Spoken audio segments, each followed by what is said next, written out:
So muli magandang gabi po sa ating lahat at tayo po magpapasa dito po sa ating ginagawang daily devotion at nandito na nga pa tayo sa Deuteronomy chapter 27 at ang aking pong isi-share ay dito po sa verses 1 to 4 po. At ang sinasabi nga po sa talatang ito, ang altar sa bundok ng Ibal. Ganito naman ang bili ni Moises kasama ang matatandang namumuno sa sambayanan. Sundin ninyo lahat ng kautusang binigay ko sa inyo ngayon.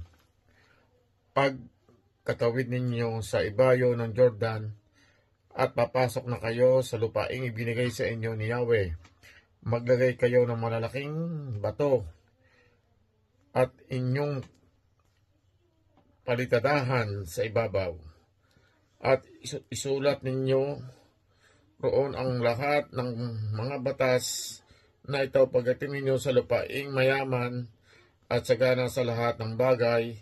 Ang isang lupaing ipinangako sa inyo ni Yahweh, ang Diyos ng inyong mga ninuno. Ilagay ninyo yon sa bundok ng Ibal at palitadahan ninyo tulad ng sinabi ko ngayon sa inyo. Purihin po, Panginoon, sa pagkabasa po ng banal na salita. Magandang gabi po sa ating lahat at tayo po ay mag-share sa ating daily devotion dito sa Deuteronomy chapter 27 verse 4 hanggang 7. At mangyayari na pagtawid mo ng Jordan na iyong ilalagay ang mga batong ito na inuutos ko sa iyo sa araw na ito sa bundok ng Ibal at iyong tatapalan ng argamasa. At dooy magtatayo ka ng isang dambana sa Panginoon mong Diyos, na isang dambana ng mga bato. Huwag mong pagbubuhatan ang mga ito kasangkapang bakal. Iyong itatayo ng buong bato ang damba ng Panginoong Diyos. Maghanda ka roon ng mga handog na susunugin sa Panginoon mong Diyos, at ikaw ang maghahain ng mga handog tungkol sa kapayapaan at iyong kakainin doon. At ikaw ay magagalak sa harap ng Panginoon mong Diyos. Amen. Magandang gabi po sa ating lahat. Ang babasahin ko po ngayon ay Deuteronomy chapter 27 verse 8 to 11. At iyong isusulat na malinaw sa mga batong yaon ang lahat ng mga salita ng kautusang ito, at ibinilin ni Moises sa bayan ng araw ding yaon na nagsasabi, Amen.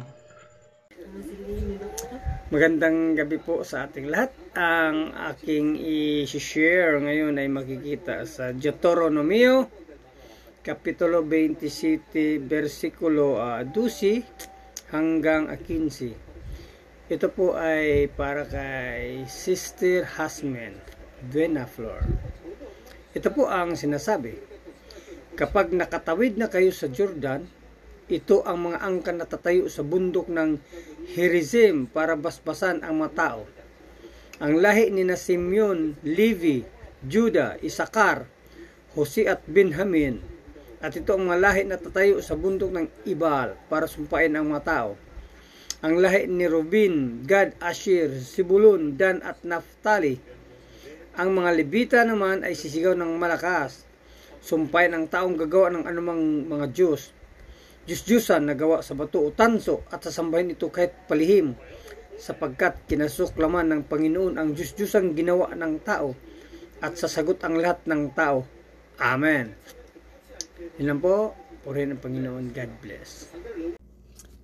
Magandang gabi po sa ating lahat. Ang aking share ngayon ay makikita sa Deuteronomy Kapitulo 27 versikulo 16 hanggang 19. Ito po ang sinasabi: sumpain ng taong hindi gumagalang sa kanyang magulang, at sasagot ang lahat ng tao. Amen. Sumpain ng taong nagnakaw ng lupain ng kanyang kapwa sa pamamagitan ng paglilipat ng muhon ng lupain nito, at sasagot ang lahat ng tao. Amen. Sumpain ng taong nagliligaw ng bulag sa daan, at sasagot ang lahat ng tao. Amen. Sumpain ang taong hindi nagbibigay ng hustisya sa mga dayuhan, sa mga ulila at sa mga byuda, at sasagot ang lahat ng tao. Amen. Yun lang po. Purihin ang Panginoon. God bless. Muli po magandang pagpapalang gabi po sa ating lahat at ibabasa ko po ay para kay Mark na matatagpuan sa Deuteronomy chapter 27 verses 20 to 23 at sabi po rito, sumpain ang sinumang nakikipagtalik sa ibang asawa ng kanyang ama sapagkat inilagay niya sa kahihiyan ng kanyang sariling ama. Sasagot ang sambayanan, Amen. Sumpain ang sinumang makipagtalik sa anumang uri ng hayop. Sasagot ang sambayanan, Amen. Sumpain ang sinumang sumiping sa kanyang kapatid na babae kahit pa ito'y kapatid sa ama o sa ina. Sasagot ang sambayanan, Amen. Sumpain ang sinumang sumiping sa kanyang biyanang babae at sasagot ang sambayanan, Amen. Purihin ng Diyos sa pagbabasa ng kanyang mga salita. Amen. God bless po. Magandang pagpapalang gabi pa sa ako pa'y babasa sa ating daily devotion at ang aking pong babasahin ay matatagpuan sa Deuteronomy chapter 27 verses 24 to 26. Sinasabi rito, sampain ang sinumang lihim na pumatay sa kanyang kapwa. Sasagot ang sambayanan, Amen. Sampain ang sinumang nagpapabayad upang pumatay ng taong walang kasalanan. Sasagot ang sambayanan, Amen.